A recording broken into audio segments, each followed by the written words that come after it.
अस्सलाम वालेकुम dear student. जैसा कि हमारा आज लेक्चर नंबर 57 है। इससे पहले हमने बाइनोमियल की अप्रॉक्सीमेशन पढ़ी थ्रू नॉर्मल डिस्ट्रीब्यूशन। हमने कहा अगर बाइनोमियल में कोई क्वेश्चन हो तो हम उसको नॉर्मल डिस्ट्रीब्यूशन के ज़रिए सॉल्व कर सकते हैं। वो किस तरह सॉल्व करते हैं आपको सारा क्राइटेरिया मालूम है, ठीक है। तो आज हमारे पास लास्ट केस है normal approximation to the Poisson distribution. अगर हमारे पास क्वेश्चन जो है वो पॉइजन डिस्ट्रीब्यूशन का है, ठीक, तो हम क्या कर सकते हैं। अगर क्वेश्चन पॉइजन डिस्ट्रीब्यूशन का है और हम चाहते हैं कि हम इसको नॉर्मल से सॉल्व करें तो हम नॉर्मल अप्रॉक्सीमेशन यूज़ करेंगे by using Poisson probability distribution, ठीक है जी। और इसको कैसे यूज़ करेंगे इसका क्वेश्चन देखते हैं, ठीक है जी। चलिए, क्वेश्चन ये है उसने हमें कहा कि the normal distribution can be used as an approximation. हम नॉर्मल डिस्ट्रीब्यूशन को पॉइजन डिस्ट्रीब्यूशन की अप्रॉक्सीमेशन के तौर पर यूज़ कर सकते हैं when the rate of event, अगर रेट ऑफ इवेंट जो है, अच्छा देखें हमारे पास जो मीन होता है ना एवरेज, सम बुक्स में उसको लैम्डा से भी शो किया जाता है। तो लैम्डा मीन एवरेज मीन ही है, mu mean population mean, lambda mean भी पॉपुलेशन मीन है, ठीक है नी। उसने कहा कि when the rate of event जो म्यू है आपका पॉपुलेशन मीन है इज़ ग्रेटर देन 30। कहता है अगर आपका पॉपुलेशन मीन जो है अगर ये ग्रेटर देन 30 जा रहा है इट्स मीन आप पॉइजन के क्वेश्चन को नॉर्मल डिस्ट्रीब्यूशन से भी कर सकते हो, ठीक है। एग्जाम्पल देखते हैं कैसे करेंगे। क्वेश्चन 1 है normal approximation to Poisson. Question ये है a poultry farmer collect eggs every morning. एक पोल्ट्री फार्मर है, वह हर सुबह की सुबह जो एग्स कलेक्ट करता है। देयर आर 50 ब्रोकन एग्स पर कलेक्शन ऑन एवरेज। जो एवरेज देखें, एवरेज आ गया हमारे पास। एवरेज क्या होता है हमारे पास, हमें मीन, इसका मतलब मीन कितना है 50, तो हमें ये मीन मिल गया हमारा 50 है। एवरेज जो ब्रोकन एग्स मिलते हैं उसको 50 है। What is the probability that more than 60, ये मोर देन 60 कौन है, ये मोर देन 60 हमारे पास एक्स होता है। Might be broken in any one collection. उसने कहा कि एवरेज जो हैं जब एक एग कलेक्टर एग कलेक्ट करता है तो एवरेज जो है 50 एग उसे टूट जाते हैं। कहता मुझे प्रोबेबिलिटी बताओ 60 से ज़्यादा एग्स टूट जाएं, ठीक है। More than 60 eggs are broken, ठीक है। तो हमने क्या करना है, चेक करना है इस क्राइटेरिया को, क्या ये वाला क्राइटेरिया मीट हो रहा है, क्या मीन ग्रेटर देन 30 है। अगर मीन ग्रेटर देन 30 हुआ तो हम क्या करेंगे, इस पॉइजन के क्वेश्चन को हम नॉर्मल डिस्ट्रीब्यूशन से सॉल्व कर लेंगे। Got it. तो लेट चेक कि क्या मीन ग्रेटर देन 30 है, क्या ये स्टेटमेंट वेरीफाई करती है। हमने का फॉर्मूला होता है पॉइजन में mean is equal to NP, ठीक है जी। Mean is equal to NP। तो हमने कहा उसने हमें नंबर ऑफ एग्स नहीं बताए, प्रोबेबिलिटी नहीं बताई, उसने डायरेक्ट हमें गिवन कर दी है एवरेज। तो हमने कहा जो मीन है हमारे पास 50 है और देखें 50 ग्रेटर देन 30, यानी कि मीन कितना आ गया 50। तो देखें यहाँ पे 50 ग्रेटर देन 30। हमने कहा बिल्कुल इस क्वेश्चन में हम इस क्वेश्चन को हम नॉर्मल डिस्ट्रीब्यूशन से कर सकते हैं। तो हमने कहा अगर हम इस क्वेश्चन को नॉर्मल डिस्ट्रीब्यूशन से करना चाहते हैं तो नॉर्मल डिस्ट्रीब्यूशन से करने के लिए हमें क्या करना होता है, हमें z की वैल्यू चाहिए होती है। तो हमारे पास इस वक्त मोर देन 60 एक्स की वैल्यूज़ गिवन है, हमें इसको z की वैल्यू में कन्वर्ट करना है। तो फार्मूला क्या होता है, z is equal to x minus mu over standard deviation.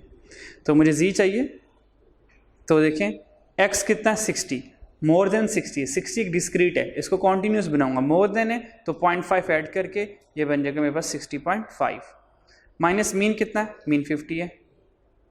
अब मुझे स्टैंडर्ड डेविएशन चाहिए, वो मेरे पास गिवन नहीं है। तो मुझे पता है कि पॉइजन डिस्ट्रीब्यूशन में जो मीन इक्वल होता है वेरिएंस के, मीन इक्वल होता है वेरिएंस के। तो मुझे स्टैंडर्ड डेविएशन चाहिए, तो स्टैंडर्ड डेविएशन के लिए क्या करूँगा, मैं स्क्वायर रूट ले लूँगा मीन का, स्क्वायर रूट ले लूँगा क्योंकि मुझे पता है मीन जो है वेरिएंस के इक्वल होता है, ठीक है। तो standard deviation is equal to mean कितना मेरे पास 50, तो यहाँ से 50 ले लूँगा मैं, ठीक है। तो standard deviation is equal to square root of 50। तो स्क्वायर रूट ऑफ 50 क्या बनता है, चेक कर लें ज़रा। स्क्वायर रूट ऑफ 50 बनता है 7.071, 7.071। तो ये हमारे पास स्क्वायर रूट ऑफ हमारे पास 50 आ गया। तो स्टैंडर्ड डेविएशन क्या आ गया 7.071। तो यहाँ से हमने चेक करना है कि z की वैल्यू हमारे पास क्या आती है। तो z की वैल्यू को चेक करने के लिए 60.5 करेंगे, जैसे लिखा हुआ बोर्ड पे, माइनस क्या कर देंगे इसमें से 50, तो माइनस कर 60.5 माइनस 50 कर दें और डिवाइडेड बाय कर दें 7.071, डिवाइड करते हैं 7.071, आंसर आ जाएगा 1.48, आंसर आ जाएगा 1.48। ठीक है, अब मुझे इसको क्या करना है, इसको जी में देखना है। इसको जी में देखने से पहले आप चेक कर लें कि एरिया इसका कहाँ से कहाँ तक आ रहा है, ताकि ये चेक कर लें क्या कोई 0.5 माइनस या प्लस तो नहीं करने वाला। ठीक है, चलिए, तो हम आपस बताइए सेंटर में हमारे पास मीन होता है, तो मीन कितना हमारे पास 50, हमें वैल्यू क्या चाहिए 60.5 से ग्रेटर, हमें ये वाला रीजन चाहिए। तो ये वाला रीजन के लिए हमें पता है यहाँ से यहाँ तक हमारा 0.5 होता है, तो हम ये वाला एरिया हमें नॉर्मल डिस्ट्रीब्यूशन बताएगा। नॉर्मल डिस्ट्रीब्यूशन 50 से लेकर 60.5 तक रेंज बताएगा। ठीक है, तो जी के अकॉर्डिंग वैल्यू क्या आ रही है 60.5 में 1.48, तो इस 1.48 को मैं जी टेबल में देखूंगा तो मेरा आंसर आ जाएगा।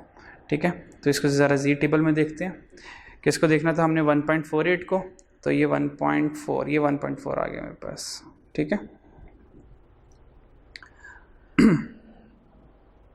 तो हमारे पास ये आ गया यहाँ पर 1.4 और ये 1.4 हमें चाहिए 8, तो हमारे पास आ जाएगा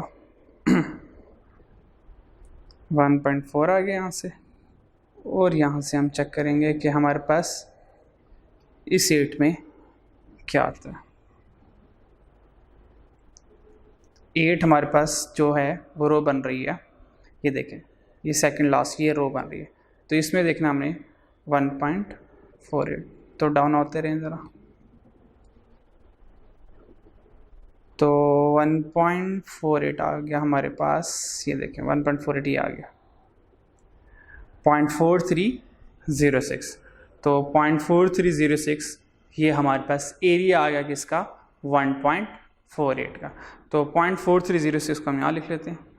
ठीक है, तो हमारे पास आ गया 0.4306, तो हमें हमारा डिज़ायर एरिया ये वाला चाहिए, तो इसके लिए क्या करेंगे 0.5 माइनस 0.4306, तो देखिए आंसर क्या आया 0.5 माइनस 0.4306, आंसर आ गया 0.0694, यानी कि 6.94%।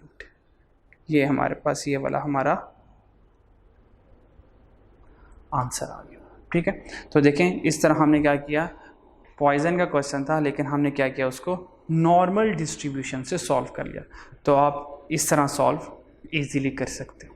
ठीक है, अगर मैंने इसको नॉर्मल से क्यों किया, क्योंकि अगर मैं इसको नॉर्मल से ना करता तो पॉइजन से इस क्वेश्चन को सॉल्व करना मुश्किल है, बल्कि इम्पॉसिबल तो नहीं है लेकिन बहुत बहुत मुश्किल है। वो कैसे है, आप कहेंगे सर मुश्किल कैसे है, मतलब इसमें क्या हो गया, आप कहेंगे सर इसमें देखें हमारे पास फार्मूले में सारी चीज़ें गिवन ही हैं, इस फार्मूले में सारी चीज़ें गिवन ही हैं। फॉर एग्जांपल अगर मैं आपको थोड़ा सा समझाऊँ, आई होप सो आपको सारा समझ आ गया होगा। ठीक है, इसको हम इरेज कर देते हैं अब। ठीक है, अगर मैं थोड़ा समझाऊँ, आप कहेंगे सर देखिए इसमें तो इतना आसान है, ये पॉइजन से भी हो रहा है। मैं कहूँगा वो कैसे कहेंगे, सर देखें ई की power minus mu multiply by mu की पावर एक्स होता है और उसके बाद फिर एक्स का फैक्टोरियल होता है। मैंने कहा बिल्कुल ठीक है, आप यहाँ तक सही पहुँचे। मैंने कहा आगे चलो, फिर आपने कहा सर ई की पावर मीन कितना 50, ई की पावर माइनस 50 मल्टीप्लाई बाय 50 की पावर एक्स और यहाँ से x का फैक्टोरियल। मैं कहा बिल्कुल ठीक है। मैंने कहा बताओ x में क्या करोगे, उसने कहा सर उसने कहा हुआ है मोर देन 60। अब मोर देन 60 का मतलब है 60, 61, 62, जाई जाओ, कहाँ तक जाओ नहीं बताया। तो भाई ये तो इम्पॉसिबल नहीं हो गया मेरे लिए इन्फिनिट। तो हमने कहा सर हाँ हमारे पास कम्प्लीमेंट्री भी तो है, तो मैंने कहा लगा लो कम्प्लीमेंट्री। तो कम्प्लीमेंट्री में क्या करते 1 माइनस 1 माइनस 0 1 2 3 चलते चलते चलते 59 तक। तो भाई इतनी लॉन्ग कैलकुलेशन कौन करे? तो इसलिए हमने क्या किया, इस पॉइजन के क्वेश्चन को नॉर्मल डिस्ट्रीब्यूशन सॉल्व कर लिया। और देखें, वरना मुझे 60 कैलकुलेशन परफॉर्म करनी थी, तब जाके मेरे पास ये वाला मेरा आंसर आना था। तो देखें नॉर्मल डिस्ट्रीब्यूशन ने कितनी हमारी सपोर्ट कर दी। वो जो आंसर 60 कैलकुलेशन के बाद आना था, नॉर्मल डिस्ट्रीब्यूशन ने वही आंसर आपको 1 से 1.5 मिनट में आंसर प्रोवाइड कर दिया। ठीक है जी। तो ये अप्रॉक्सीमेशन का, नॉर्मल अप्रॉक्सीमेशन का फ़ायदा ये होता है। ठीक है, तो यहाँ पर स्टूडेंट्स हमारा हो गया चैप्टर 16 कंप्लीट हो गया। ठीक है जी। तो अब हम इसके करते हैं MCQ सॉल्व करते हैं इसके। ठीक है जी।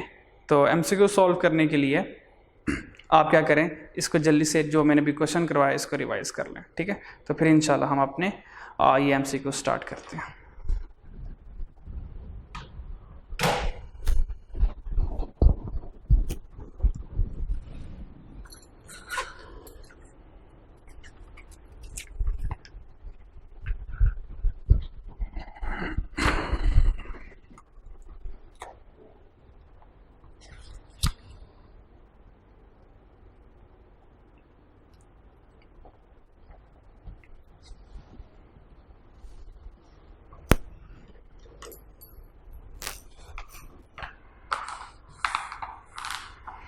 चलिए लेट्स स्टार्ट द MCQs।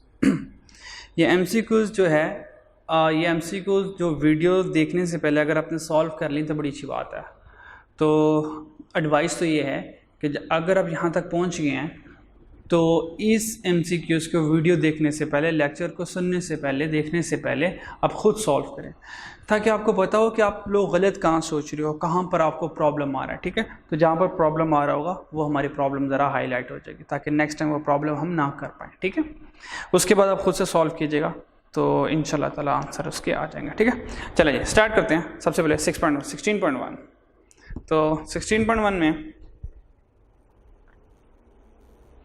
वो हमें कह रहा है N5 है, प्रोबेबिलिटी 0.2 है, मुझे प्रोबेबिलिटी बताओ x इज इक्वल टू 2 के लिए। तो देखें n भी गिवन है, p भी गिवन है। ठीक है, n जो है हमारे पास 5 है, तो हमने कहा, हमने क्राइटेरिया ये रखा हुआ है, अगर हमारे पास n ग्रेटर देन 30 हो तो हम पॉइजन लगाएंगे, अगर n लेस देन 30 हो तो हम बाइनोमियल डिस्ट्रीब्यूशन आएंगे। तो n क्या हमारे पास देखें 5 है, और प्रोबेबिलिटी ऑफ सक्सेस 0.2 है, 0.2 है, यानी कि 0.05 से कम है, सॉरी 0.05 से ज़्यादा है, यानी कि 0.05 से ज़्यादा है। तो हम क्या करेंगे, इसके ऊपर बाइनोमियल प्रोबेबिलिटी डिस्ट्रीब्यूशन अप्लाई कर देंगे। ठीक है जी। अच्छा जी, अब इसके ऊपर बाइनोमियल प्रोबेबिलिटी डिस्ट्रीब्यूशन अप्लाई करते हैं। हमने कहा बाइनोमियल का फॉर्मूला होता है NCX मल्टीप्लाई बाय P की power x multiply by Q की पावर n माइनस x। हमने कहा ये फॉर्मूला होता है, हमने कहा वैल्यूज पुट कर देते हैं। What is n 5, C x कितना है 2 मल्टीप्लाई बाय प्रोबेबिलिटी सक्सेस कितनी है 0.2 गिवन है। ठीक है, प्रोबेबिलिटी सक्सेस कितनी है 0.2 की पावर x, x कितना है 2 मल्टीप्लाई बाय, अगर प्रोबेबिलिटी ऑफ सक्सेस P जो है, अगर P जो है ये हमारे पास 0.2 है, तो बताएं Q हमारे पास क्या होगा, Q हमारे पास क्या होगा। अगर ये 0.2 है तो ऑब्वियस बात है Q जो हमारे पास 0.8 होगा, क्योंकि टोटल प्रोबेबिलिटी हमारी 1 होती है। ठीक है जी। तो Q आ गया हमारे पास 0.8, और यहाँ से आ गया n कितना था हमारे पास 5, तो n की जगह हम पुट कर लेते हैं 5। ठीक है, n की जगह हम 5 पुट कर लेते हैं, तो 5 यहाँ पर आ गया 2, 5c2 मल्टीप्लाई बाय 0.2 की पावर 2 मल्टीप्लाई बाय 0.8 की पावर 5 माइनस 2, यहाँ पर आ जाएगा 3।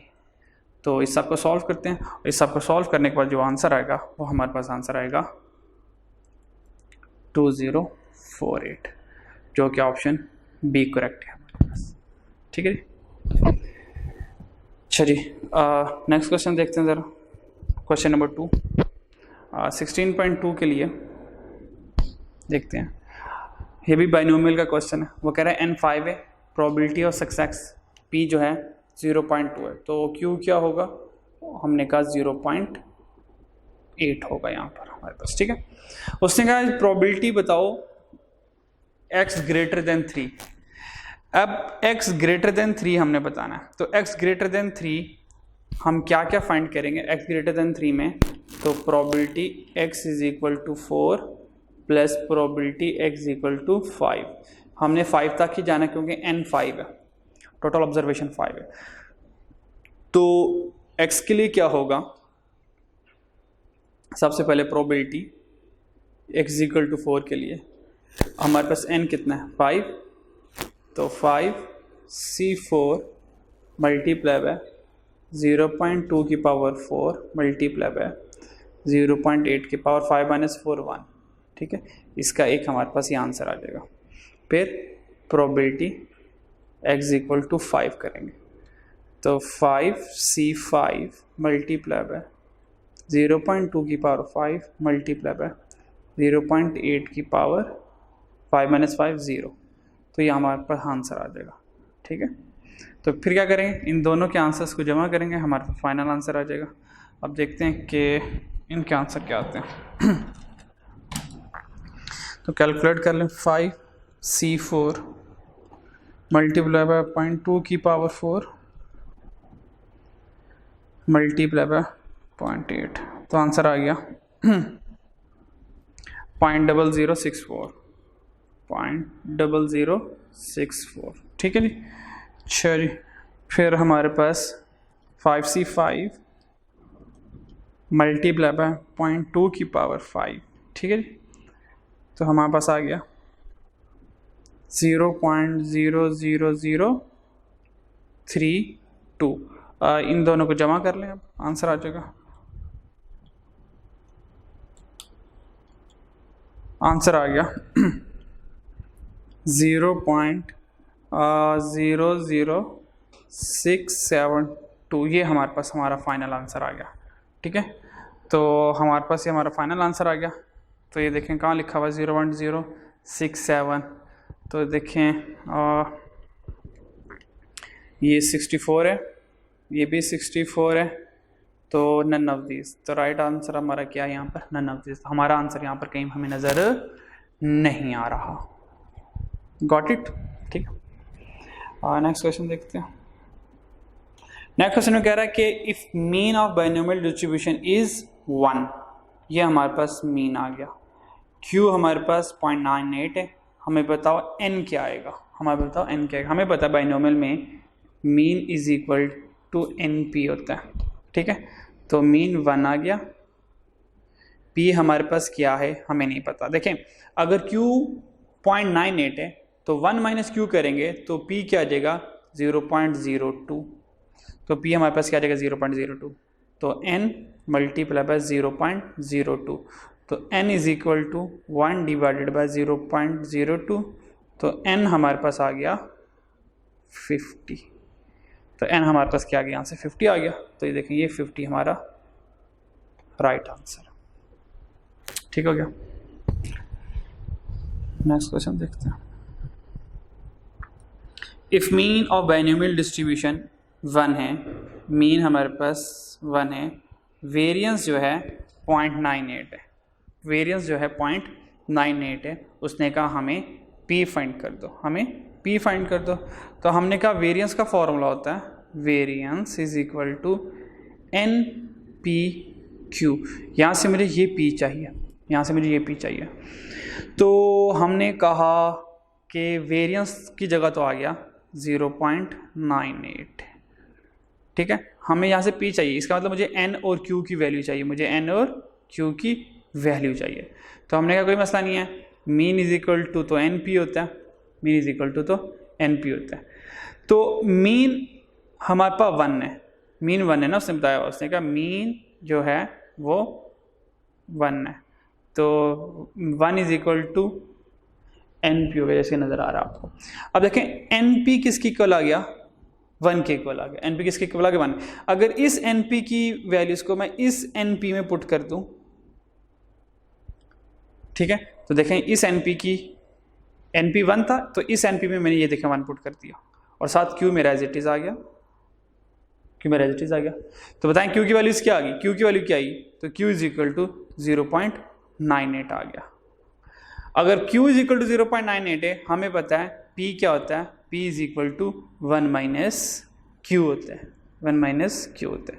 तो P आ गया 0.02। ये हमारे पास हमारा आंसर आ गया, कहाँ लिखा हुआ है 0.02। ठीक हो गया। नेक्स्ट क्वेश्चन देखते हैं 16.5। 16.5 में उसने कहा कि हमारे पास mean of binomial distribution, mean हमारे पास 1 है, वेरिएंस 0.98 है, बताओ क्यू क्या आएगा। हमने कहा ये तो बिल्कुल सेम पीछे वाला क्वेश्चन है, तो हमने कहा क्यू क्या आ रहा है, देखें क्यू क्या आ रहा है 0.98। तो हमने कहा जो हमारा राइट आंसर है वो 0.98 है। देखें ये क्यू, सारा क्वेश्चन सेम है, लेकिन उसने इस क्वेश्चन में हमसे नेक्स्ट क्वेश्चन में क्यू मांग लिया। हमने कहा क्यू तो 0.98 हमने फाइंड किया हुआ है। देखें सेम क्वेश्चन है, मीन 1 है, वेरिएंस 0.98, मीन देखे 1 है और वेरिएंस 0.98 है। तो हमने कहा क्यू हमारा क्या आया, हमने कहा 0.98 क्यू आया था, हमने पिछले क्वेश्चन में चेक किया था, तो राइट आंसर है अल्फा बन जाएगा हमारा। ठीक है, नेक्स्ट क्वेश्चन देखते हैं।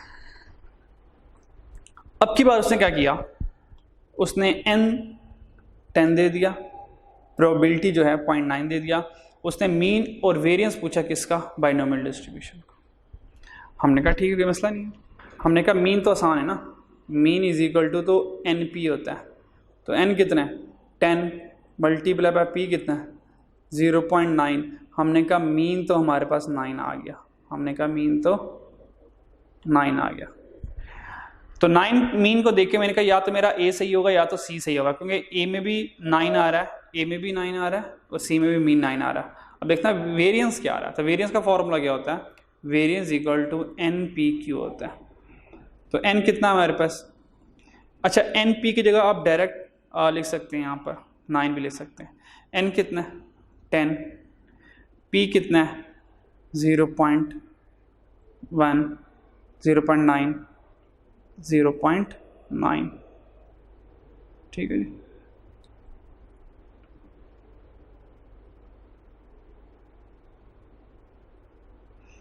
P आ गया हमारे पास 0.9 और Q आ गया हमारे पास 0.1। तो हमारे पास जो आंसर इसका आ जाएगा वो आ जाएगा 0.9 आ जाएगा। ठीक है, तो राइट आंसर हमारा कौन सा आ जाएगा, अल्फा हो जाएगा। आपने इसको देख लेना, ठीक है जी। नेक्स्ट क्वेश्चन देखते हैं 16.7। 16.7 में कह रहा है the probability distribution showing the probability of x occurrence.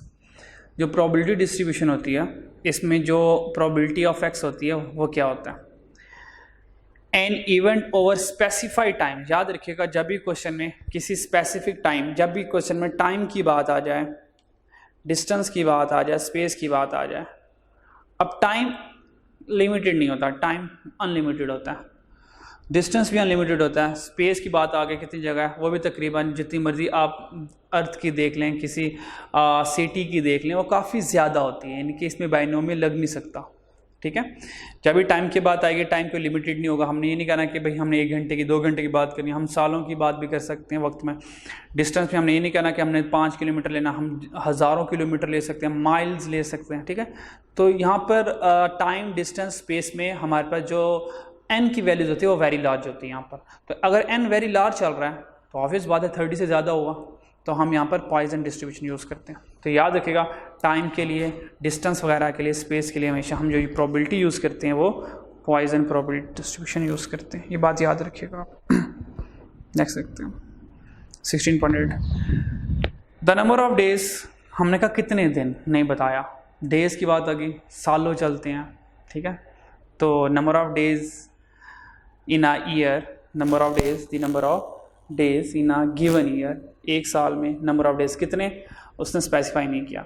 In which 130 point change occur in Karachi stock exchange index 130 point change. ये 130 जो है ये इंशाल्लाह ये इकोनॉमिक्स की टर्म है, जिसमें हम इंडेक्स नंबर को देखते हैं कि हमारा जो स्टॉक एक्सचेंज है उसकी परफॉर्मेंस क्या है। ये 130 पॉइंट जो है ये परफॉर्मेंस को शो कर रहा होता है। ठीक है, ये जितनी पॉइंट ज़्यादा होंगे स्टॉक एक्सचेंज उतना हमारा बेहतर जा रहा होता है। बाइंग एंड सेलिंग जो हमारी ट्रेडिंग हो रही होती है इंपोर्ट एक्सपोर्ट की या करेंसी के एक्सचेंज की, वो बेहतर हो रही होती है। ठीक है, तो उसने कहा कि एक साल के अंदर बताओ कितने दिनों में 130 पॉइंट चेंज हुआ है कराची स्टॉक एक्सचेंज में। तो हमने कहा ये तो हो सकता है 1 माह हो, 2 माह हो, 3 माह हो, 4 माह, 6, 7, 8, 9, 10, 11 माह की बात कर रहे हो, ठीक है। तो जब टाइम की बात आ जाए तो हम हमेशा पॉइजन डिस्ट्रीब्यूशन यूज़ करते हैं।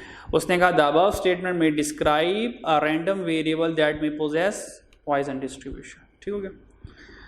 16.9 द स्टेटमेंट। अच्छा, जितना मैं आपको डिटेल दे रहा हूँ इतनी डिटेल आपके लिए काफ़ी है, इससे ज़्यादा डिटेल की आपको ज़रूरत नहीं है, ना ही इतनी ज़्यादा डिटेल की आप कोशिश कीजिएगा, क्योंकि इससे ज़्यादा डिटेल हमें रिक्वायर है ही नहीं है, ठीक है। आप डिटेल हासिल कर भी लेंगे लेकिन एंड कंक्लूजन आके फिर भी यही निकलने आके, तो इससे बेहतर ये है कि अब जितनी मैं इंफॉर्मेशन दे रहा हूँ भाई इतनी मोर देन आपके लिए इनफ है, ठीक है। क्योंकि हम जितनी कंप्रीहेंसिव बात कर लें उतनी हमारी चीज़ों को याद रखना आसान है, वरना ठीक है जितनी मर्जी बातें करते रहो, ठीक है। 16.9 the statement the number of fatal accident occur per month. एक महीने में एक्सीडेंट कितने हो सकता है, 1 हो, 0 हो, 10 हो, 20, 50, 100, 1000, कितने एक्सीडेंट हो रहे हैं इन अ लार्ज मैन्युफैक्चरिंग प्लांट। एक लार्ज मैन्युफैक्चरिंग प्लांट है, मे डिस्क्राइब रैंडम वेरिएबल। कहता है हमने एक प्लांट रन कर रहे हैं, ठीक है, कोई मशीनरी रन कर रहे हैं, वहाँ पर होता क्या है एक महीने में कुछ ना कुछ फैटल एक्सीडेंट हो जाता है, कोई ना कोई हादसा हो जाता है। ऐसा हादसा होता है जिससे उस बेचारे की जो एम्प्लॉय वर्कर होता है उसकी जान चले जाती है, ठीक है जी। तो जब भी नंबर्स की बात आ गई और हमें नंबर स्पेसिफाई नहीं करेगा, ठीक है, तो हम हमेशा पॉइजन डिस्ट्रीब्यूशन में जाएंगे, क्योंकि बाइनोमियल रिस्ट्रिक्टेड है, लेस देन 30 के लिए। अगर नंबर स्पेसिफाइड हो जाएं, ठीक है, तो हम बाइनोमियल को यूज़ कर सकते हैं, कह सकते हैं कि बाइनोमियल है। अब नंबर ऑफ फैटल एक्सीडेंट, अब ये जो फैटल एक्सीडेंट है, ये जो एक्सीडेंट है ये 1 होगा, 2 होगा, 3 होगा, 4 होगा, इट्स मीन ये फैटल एक्सीडेंट हमें पता चल गया डिस्क्रीट वेरिएबल है। अगर ये डिस्क्रीट वेरिएबल होगा तो या तो इसका आंसर बाइनोमियल होगा या तो इसका पॉइजन होगा। नॉर्मल नहीं हो सकता, क्योंकि नॉर्मल डिस्क्रीट नहीं होता, ये कॉन्टिन्यूस होता है। तो हमने कहा नंबर ऑफ फैटल एक्सीडेंट कितने हैं, हाउ मेनी नंबर नहीं बता था, हम कहेंगे पॉइजन डिस्ट्रीब्यूशन होगा। 16.10 the number of blind babies, the number of blind babies born per month. एक महीने में नंबर ऑफ बेबीज, हमने कहा भाई नंबर तो बता दो, उसने कहा माजरत नहीं बताने हैं। हमने कहा नंबर ऑफ बेबीज जो हैं ये डिस्क्रीट वेरिएबल है, फिर इसका आंसर या तो अल्फा होगा या तो बीटा होगा।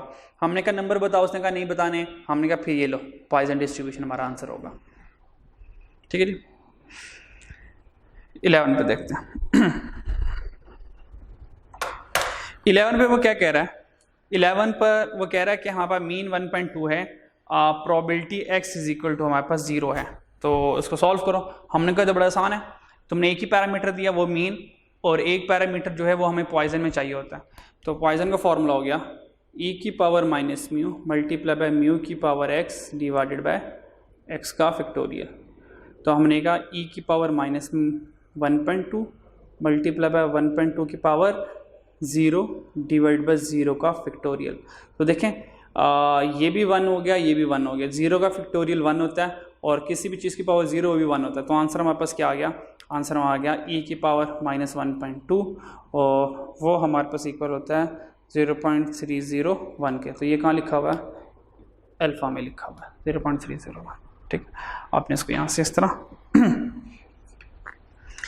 देख लेना आपने, ठीक है जी। 12 सॉल्व करते हैं।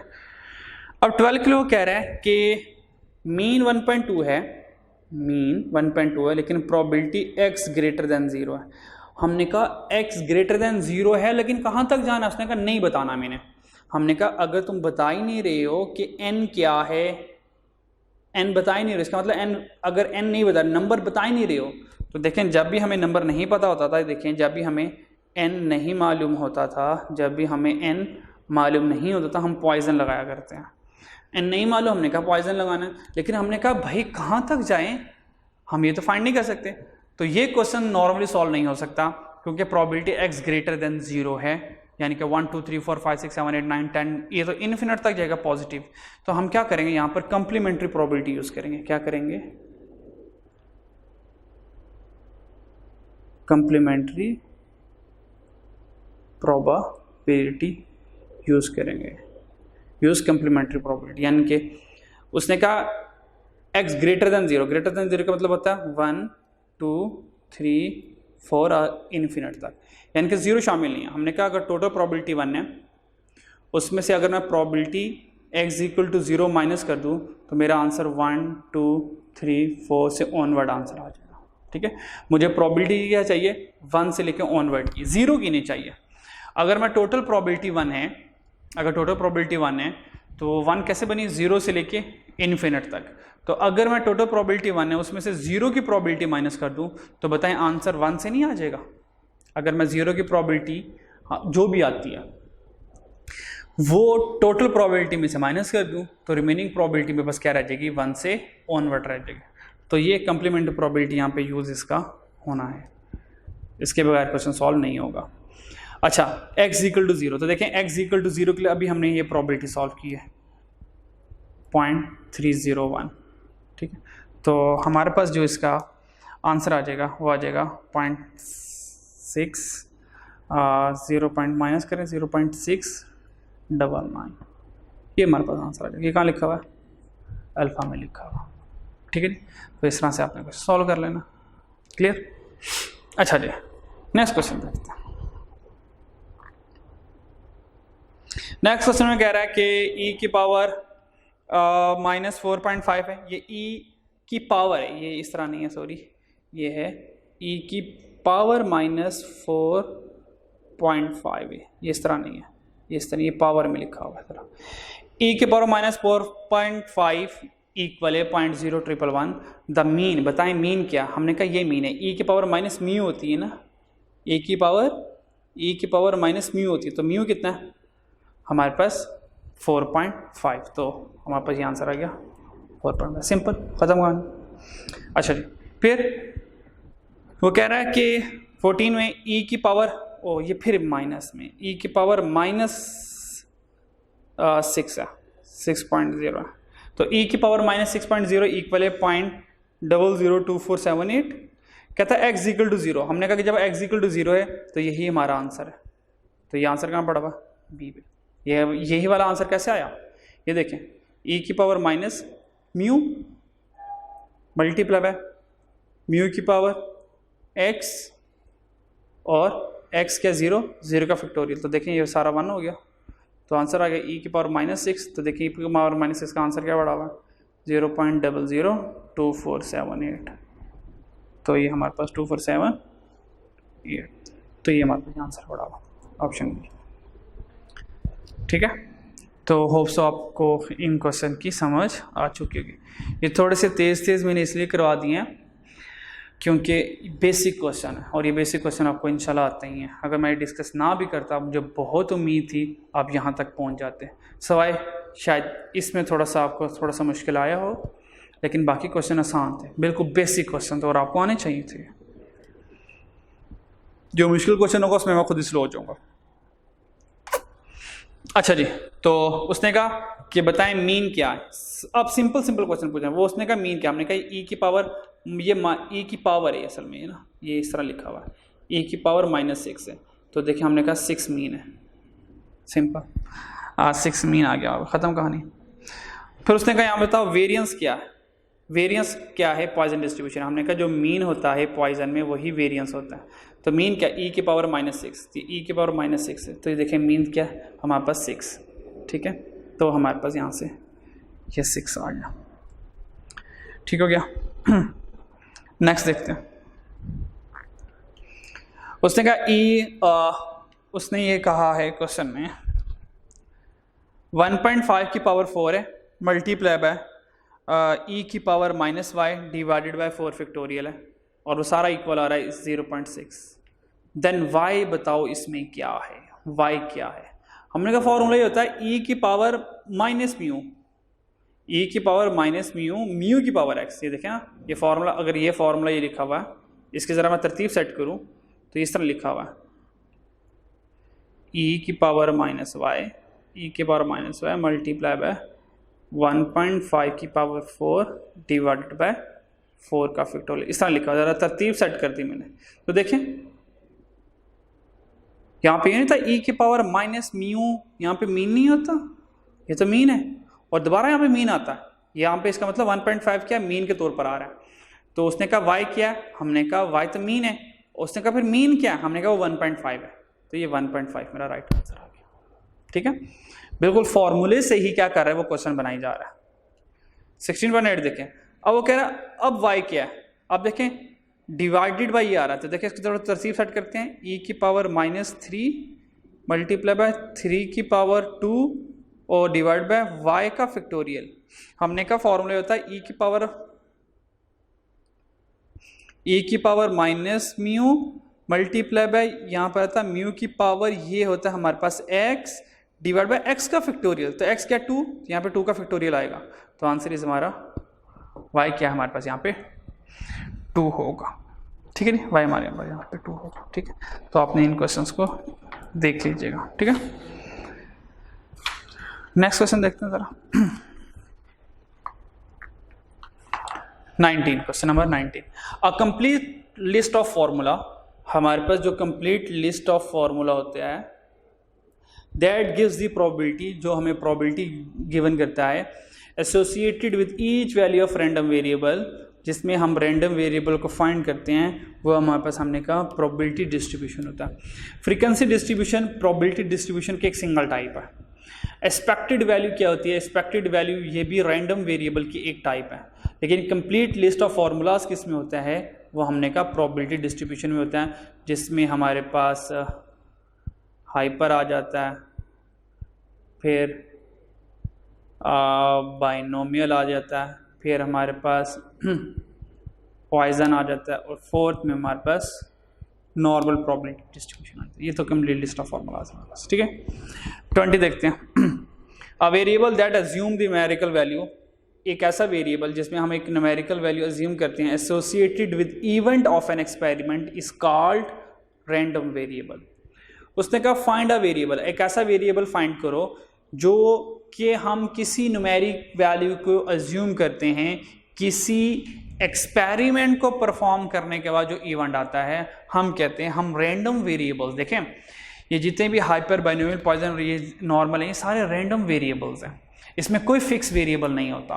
ठीक है, इसमें कोई पैरामीटर नहीं होता। हमने कहा पैरामीटर तो पॉपुलेशन की मेजरमेंट को कहते हैं, स्टैटिस्टिक्स तो सैंपल की मेजरमेंट को कहते हैं। ठीक है, तो कौन सा ऐसा वेरिएबल होगा जिसमें हम न्यूमेरिक वैल्यू को अज्यूम करते हैं, कोई भी न्यूमेरिक वैल्यू को अज्यूम करते हैं ताकि हम एक्सपेरिमेंट परफॉर्म करने के बाद जो हमारे पास कोई एक स्पेसिफाई इवेंट आ जाए, तो हमने कहा ये रैंडम वेरिएबल्स होते हैं। जैसे कि हमने एक डाइस को रोल किया, कॉइन को रोल किया, हमने एक एक्सपेरिमेंट परफॉर्म किया, उस एक्सपेरिमेंट के वजह हमारे पास इवेंट्स आ रहे होते हैं, उस इवेंट में हम क्या करते हैं अपनी प्रोबेबिलिटी को सिलेक्ट करते हैं, तो ये हमारे पास रैंडम वेरिएबल होता है। 21 में अ फंक्शन, ऐसा function whose value is a real number, उसकी वैल्यू रियल नंबर हो, determined by each element in sample space. अगर हमारे पास जो भी सैंपल स्पेस आ गया और हम सैंपल स्पेस में, यहाँ पे कीमती लफ्ज़ ये है, उस कीमती लफ्ज़ को ज़रा हाईलाइट करते चलें, ईच एलिमेंट। अगर हम हर एक एलिमेंट को, ईच एलिमेंट, हर एक एलिमेंट को सैंपल स्पेस के सिलेक्ट कर रहे हैं, तो हम कहेंगे ये हम पैरामीटर की कैलकुलेशन करें। फॉर एग्जांपल हमने एक डाइस को रोल किया, 1 2 3 4 5 6 आ गया, ये 1 2 3 4 5 6 मेरे पास सैंपल स्पेस है और मैं सारे सैंपल स्पेस की स्टडी कर रहा हूँ, 1 की भी 2 की भी 3 भी। मैंने ये नहीं कहा कि हमने एक डाइस को रोल किया, उसे बताओ 2 आने की प्रोबेबिलिटी क्या, हमने कहा वो 1/6 है, तो ये क्या हो गया, सैंपल हो गया। लेकिन अगर हम पूरे सैंपल स्पेस की स्टडी करें और उसके ईच एलिमेंट, हर एक एलिमेंट की स्टडी कर रहे हैं, तो हमने कहा ये पैरामीटर की कैलकुलेशन होगा, क्योंकि हम पूरी पॉपुलेशन की स्टडी कर रहे हैं।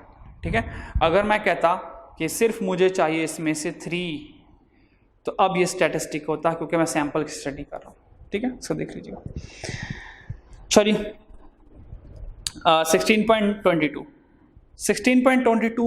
अभी आपको सही इतने अच्छे से समझने लगेगा, ये 16.22 समझ लगेगा जब मैं क्वेश्चन नंबर 26 समझा दूंगा। लेकिन अभी आ गया, समझ लें, 26 को समझाने के बाद फिर से दोबारा समझा दूंगा और अच्छा बेहतर से अंडरस्टैंडिंग हो जाएगी। ठीक है जी। उसने कहा कि अ टेबल या formula listing all possible values, जितने भी पॉसिबल वैल्यूज होंगे, देखें जब भी पॉसिबल वैल्यूज कहेगा हमेशा रैंडम वेरिएबल कहेगा, तो देखें इसलिए मैंने यहाँ पर ये रैंडम वेरिएबल को टिक किया था, क्योंकि जो न्यूमेरिकल वैल्यू हम अज्यूम करते हैं वो रैंडम वेरिएबल्स होते हैं हमेशा। कहता है कैसा टेबल या formula listing all possible value, जो सारी पॉसिबल वैल्यूज को लिस्ट में कर दे, तो वो कहता है वो रैंडम वेरिएबल है along with the associated probabilities. कहता है कि सारी की नंबर 1 सारी की सारी वैल्यूज हों, पॉसिबल ऑल वैल्यूज हों, और साथ साथ उनकी प्रोबेबिलिटीज भी हों। सेकंड 2 चीज़ें गिवन हों। अगर हमारे पास, यानी कि इसका मतलब ये है 1 का मतलब ये x गिवन हो, प्रोबेबिलिटीज का मतलब यहाँ पे हमारे पास प्रोबेबिलिटी ऑफ x गिवन हो। अगर ये कॉलम गिवन है, यानी कि x हो सकता है 0 1 2 3 हो जाए, और 0 की प्रोबेबिलिटी 0.2 हो जाए, इसका 0.03 हो जाए, 0.4 हो जाए इसकी, और 0.25 हो जाए, इस तरह प्रोबेबिलिटीज गिवन हो, तो हम इस टेबल को कहते हैं प्रोबेबिलिटी डिस्ट्रीब्यूशन। इस टेबल को क्या कहते हैं? Probability distribution. तो प्रोबेबिलिटी डिस्ट्रीब्यूशन जो है वो हमारे पास अल्फा में पड़ा हुआ है, ठीक है। 23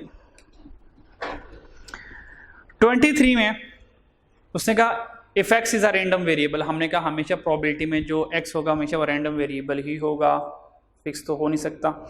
कहता है if x is a random variable belonging to a continuous probability. कहता है एक्स जो है ये एक रैंडम वेरिएबल है, और इसका ताल्लुक किससे है? इसका ताल्लुक एक कॉन्टिन्यूस वेरिएबल से। हमने कहा कॉन्टिन्यूस वेरिएबल कौन सा होता है? हमने कहा वो तो हमारे पास नॉर्मल डिस्ट्रीब्यूशन होती है। कहता है नॉर्मल डिस्ट्रीब्यूशन में probability x is equal to A क्या होगा? हमने कहा कॉन्टिन्यूस में जो probability x equal to A होगा, हमने कहा वो हमेशा इक्वल टू 0 होगा, हमेशा इक्वल टू 0 होगा। ये 0 क्यों होता है? देखें जब भी हमने नॉर्मल डिस्ट्रीब्यूशन में x equal to a mean, जब हम x की वैल्यूज़ को पुट करते हैं तो ये x वहाँ पर होगा जहाँ पर नॉर्मल डिस्ट्रीब्यूशन की जो रेंज होगी वो 0 होगी। देखिए यहाँ पे नॉर्मल डिस्ट्रीब्यूशन 0 होता है यहाँ पर, तो हम x अगर इधर होगा तो हम 0 से लेकर यहाँ तक मूव कर देंगे। अगर x पॉजिटिव साइड पर होगा हमारी रेंज 0 से यहाँ तक होगी, तो यानी कि इक्वल टू 0 हमारे पास यहाँ पर होगा, ठीक है जी। अच्छा जी 24 देखते हैं। ये 24 आ गया 22 से ताल्लुक़ रखता है। 22 क्या था हमारे पास? ये था किधर गया हमारे पास 22 प्रोबेबिलिटी डिस्ट्रीब्यूशन। हाँ ये प्रोबेबिलिटी डिस्ट्रीब्यूशन आ गई। अब देखिएगा 24 देखें, उसके बाद 25 में वो सारा क्वेश्चन आ जाएगा। 24 में वो कहता है if x B are random variable, x हमारे पास एक रैंडम वेरिएबल है, एक्स हमारे पास क्या है? एक रैंडम वेरिएबल। हमने कहा रैंडम वेरिएबल आ गया विद प्रोबेबिलिटीज, प्रोबेबिलिटी के साथ। ये देखें बिल्कुल 22 वाली बात आ रही है कि हमारे पास एक्स भी आ गया और साथ विद प्रोबेबिलिटीज भी आ गई। एक्स भी आ गया साथ प्रोबेबिलिटीज भी आ गई, एक्स भी आ गया प्रोबेबिलिटीज भी आ गई, तो इसको क्या कहते हैं? प्रोबेबिलिटी डिस्ट्रीब्यूशन कहते हैं, ठीक है। तो प्रोबेबिलिटी डिस्ट्रीब्यूशन की बात कर रहा है। उसने आगे बता दिया x random variable with probability distribution, probability distribution के साथ। प्रोबेबिलिटी डिस्ट्रीब्यूशन के साथ मीन यहाँ पर एक्स होगा, यहाँ पर उसकी प्रोबेबिलिटीज होंगी, ये एक्स हो गया यहाँ पे कुछ प्रोबेबिलिटीज होंगी, ठीक। इसको भी इंशाल्लाह हम सॉल्व करेंगे कुछ देर बाद। कहता है कि probability X is equal to X है, then summation X multiply probability X is known as expected mean. इसको एक्सपेक्टेड मीन कहते हैं, इसको क्या कहते हैं? एक्सपेक्टेड मीन कहते हैं। और ये एक्सपेक्टेड मीन का हमने क्वेश्चन सॉल्व किया है, अभी हम कर लेते हैं, ठीक है। ये एक्सपेक्टेड मीन क्या है? इस तरह के 2 तरह होते हैं। एक एक्सपेक्टेड मीन होता है, मैं अभी यहाँ आपको समझाता चलूँ। हमारे पास यहाँ पर एक्सपेक्टेड मीन होता है, एक्सपेक्टेड मीन होता है, और एक एक्सपेक्टेड वेरिएंस होता है, ठीक है जी। एक्सपेक्टेड मीन का फॉर्मूला ये होता है summation X multiply by probability of x, और एक्सपेक्टेड मीन का जो सिंबल होता है वो ये होता है, ये एक्सपेक्टेड मीन का सिंबल होता है। और एक्सपेक्टेड वेरिएंस का फॉर्मूला, एक्सपेक्टेड वेरिएंस का सिंबल ये होता है VAR, ये एक्सपेक्टेड वेरिएंस का सिंबल होता है। और इसका फॉर्मूला ये होता है कि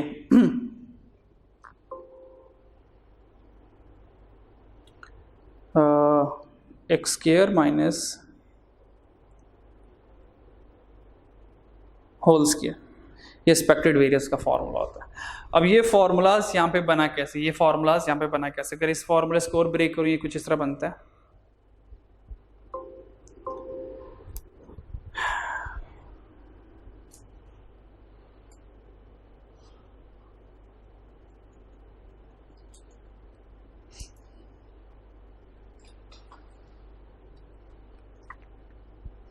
ये एक्सपेक्टेड मीन का फॉर्मूला हो गया, ये वाला एक्सपेक्टेड वेरिएंस का फॉर्मूला। तो मैं आपको कहूँगा भैया आपको फार्मूला समझ लगता है, कहेंगे सर ये तो इतनी मुश्किल से फार्मूलाज आ गए तो बिल्कुल समझ नहीं आया लिखा क्या हुआ है। ये एक्सपेक्टेड मीन का फॉर्मूला हो गया, ये एक्सपेक्टेड वेरिएंस का फॉर्मूला। चेक इट आउट, क्या आपको ये समझ लग रहा है ये कैसे आए हैं फार्मूलाज, ये यानी किस फार्मूला समझ आ रहा है। आप कहेंगे सर नहीं तो बड़े मुश्किल हो गए, ये तो बिल्कुल समझ नहीं आ रहा। ठीक है, तो देखिएगा आपके लिए बहुत आसान होने वाला है। एक्सपेक्टेड मीन है, भूल जाएं कि एक्सपेक्टेड मीन लिखा हुआ है, भूल जाएं थोड़ी देर के लिए एक्सपेक्टेड मीन लिखा हुआ है। अगर मैं आपसे मीन का फॉर्मूला पूछूं ग्रुप डाटा के साथ, कहेंगे सर फॉर्मूला होता है summation F x over summation F. क्या ये मीन का फॉर्मूला सबको आता है? कहेंगे हाँ सर ये तो बड़ा आसान है, तो हमें बचपन से आता। ठीक है, अब तो वैसे बड़े हो गए, समझदार हो गए। अब आपको एक बात कहने वाला हूँ, ठीक है, हालांकि सबसे पहले टेबल बनाकर ये बात कही जाती है, क्योंकि आई कैप ने जो एमसीक्यू सेट किए उनकी तरतीब थोड़ी शफल्ड है। इन एमसीक्यूज़ को बाद में आना चाहिए था, इससे पहले टेबल एक हमें करवाना चाहिए था। ठीक है, क्योंकि एमसीक्यूज़ तरतीब अब एज इट इज़ है, तो हम एज इट इज़ मैं आपको समझा देता हूँ इसी तरतीब के साथ। ये याद रखिएगा, ये जो प्रोबेबिलिटी डिस्ट्रीब्यूशन होती है ना, ये जो प्रोबेबिलिटी डिस्ट्रीब्यूशन होती है, जिसमें यहाँ पे देखें एक्स की वैल्यूज आ रही होती हैं, हो सकता है यहाँ पर एक्स और यहाँ पर प्रोबेबिलिटी एक्स यहाँ पे 0 आए, 1 आए, 2 आए, 3 आए, और यहाँ पर ना प्रोबेबिलिटी चल रही होती है। हो सकता है ये 0.2 हो, ये 0.5 हो, ये 0.1 हो और ये 0.2 हो। ठीक है, याद रखिएगा ये जो प्रोबेबिलिटी का सम होगा ये हमेशा इक्वल टू 1 होगा, हमेशा इक्वल टू 1 होगा। ये जो प्रोबेबिलिटी का सम होगा ये हमेशा किसके इक्वल होगा? इक्वल टू 1 होगा। और यहाँ से अब मैं एक लिंक क्रिएट करने वाला हूँ, वो लिंक क्रिएट होगा चैप्टर नंबर 11 जो हमने पढ़ा था। और उस चैप्टर नंबर 11 में हमने एक पढ़ा था रिलेटिव फ्रीक्वेंसी। याद है मैंने कहा था sum of relative frequency equal to 1 होता है। और रिलेटिव फ्रीक्वेंसी का फॉर्मूला क्या होता है? F divided by summation F, ये रिलेटिव फ्रीक्वेंसी का फॉर्मूला होता है। ठीक है, और रिलेटिव फ्रीक्वेंसी का सम कितना होता है? 1 होता है। और प्रोबेबिलिटी का सम कितना होता है? वो भी 1 होता है। तो याद रखिएगा जो हमारे पास रिलेटिव फ्रीक्वेंसी होती है वही हमारे पास सम ऑफ प्रोबेबिलिटी होती है। यानी कि रिलेटिव फ्रीक्वेंसी और प्रोबेबिलिटी एक दूसरे के अल्टरनेटिव नेम है, आज हमने पढ़ा। वरना चैप्टर 11 में हमने रिलेटिव फ्रीक्वेंसी को सीखा था कि रिलेटिव फ्रीक्वेंसी कैसे सॉल्व करते हैं। असल में वो जो रिलेटिव फ्रीक्वेंसी थी वो प्रोबेबिलिटी डिस्ट्रीब्यूशन ही थी। प्रोबेबिलिटी डिस्ट्रीब्यूशन रिलेटिव फ्रीक्वेंसी है, रिलेटिव फ्रीक्वेंसी प्रोबेबिलिटी डिस्ट्रीब्यूशन है। तो इसका मतलब अगर मान लो ये प्रोबेबिलिटी जो है ये मेरे पास फ्रीक्वेंसी के तौर पर आ रहा, तो होगा क्या यहां पर?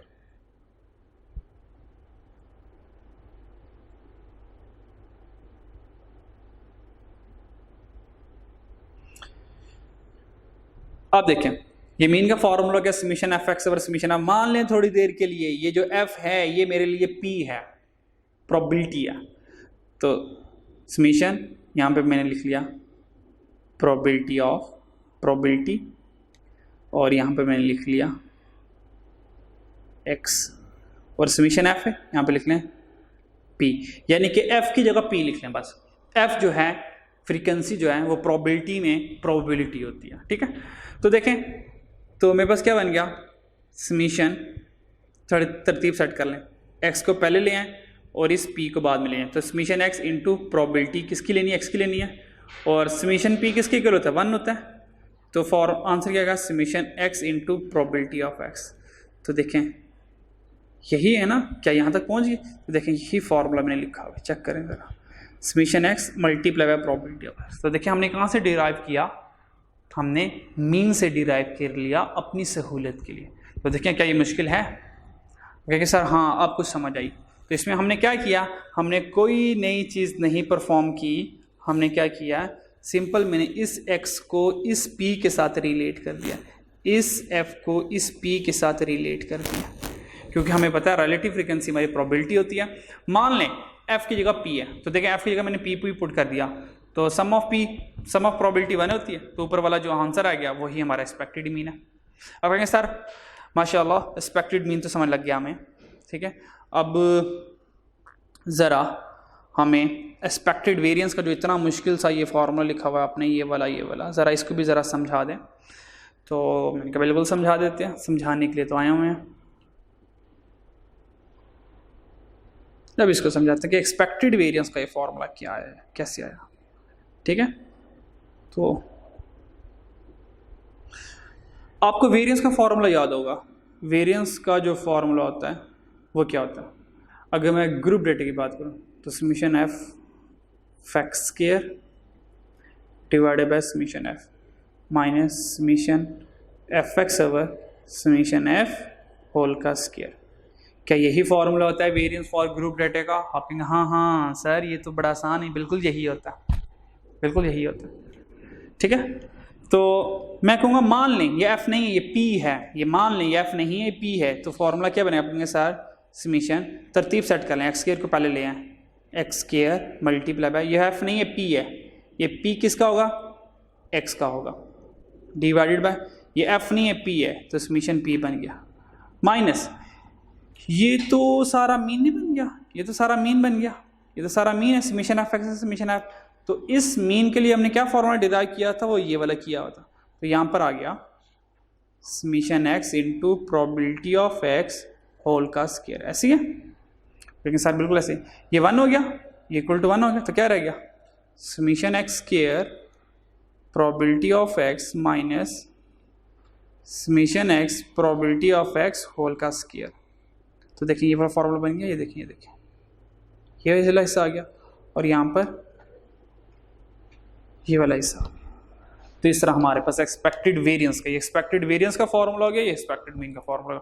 होप सो आपको इस फॉर्मूले की समझ आ चुकी होगी, ठीक है। अब मैं इस फॉर्मूले को प्रैक्टिकली आपको सॉल्व कराऊंगा, ये फॉर्मूला कैसे अप्लाई होता है, और आपको ये प्रैक्टिकली बताऊंगा कि ये प्रोबेबिलिटी डिस्ट्रीब्यूशन क्या होती है, और ये भी आपको प्रैक्टिकली बताऊंगा कि कैसे सम ऑफ प्रोबेबिलिटी 1 होने वाला है, ये भी बताऊंगा आपको अभी, ठीक है। तो होप सो आपको इसको समझ आ गया होगा। तब तक के लिए नेक्स्ट क्वेश्चन देखते हैं ज़रा, ठीक है। अब क्वेश्चन देखते हैं जो हमने सॉल्व करना है। क्वेश्चन 25 कहता है इन अ गेम, हमने गेम खेली, अ मैन इज पेड ₹50, एक बंदा जो है 50 रुपये पे करेगा, पेड ₹50,